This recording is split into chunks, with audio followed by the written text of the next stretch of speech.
রাজশাহীর ২ বছরের শিশু সাজিদ চলে গিয়েছে না ফেরার দেশে। আসলেই ঘটনাটি ঘটেছিল আজ থেকে প্রায় ৪০ ঘন্টা আগে, এবং যে ঘটনাটি ঘটেছিল সেটা হচ্ছে গভীর নলকূপের মধ্যে আটকা পড়েছিল সাজিদ।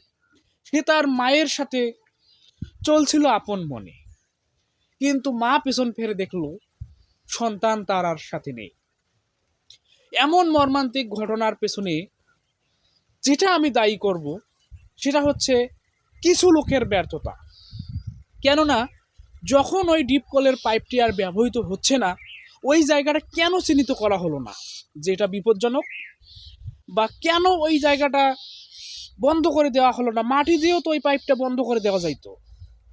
বন্ধ করে দিলে তো আর এইরকম মর্মান্তিক ঘটনা ঘটতো না।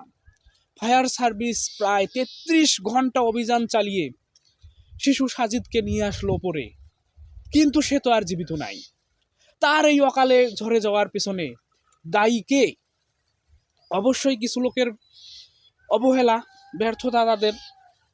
তারা যদি সঠিক সময়ে সঠিক সিদ্ধান্ত নিত, আজকে এই পুরো বাংলাদেশ চেয়েছিল সাজিদের দিকে, যে সাজিদকে কি উদ্ধার করতে পারবে, সে কি জীবিত থাকবে কিনা।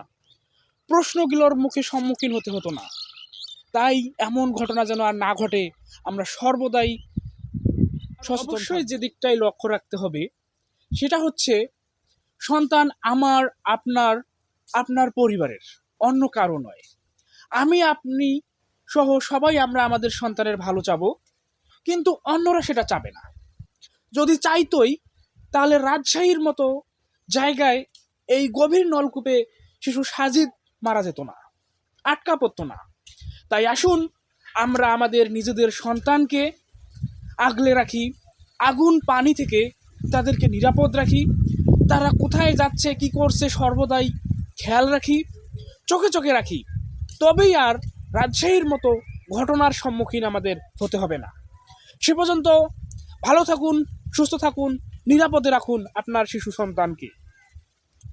ধন্যবাদ সকলকেই ভিডিওটি শেষ অবধি দেখার জন্য। আর যারা এখনো আমাদের চ্যানেলটি সাবস্ক্রাইব করেননি, সাবস্ক্রাইব করে আমাদের সঙ্গেই থাকুন। ধন্যবাদ।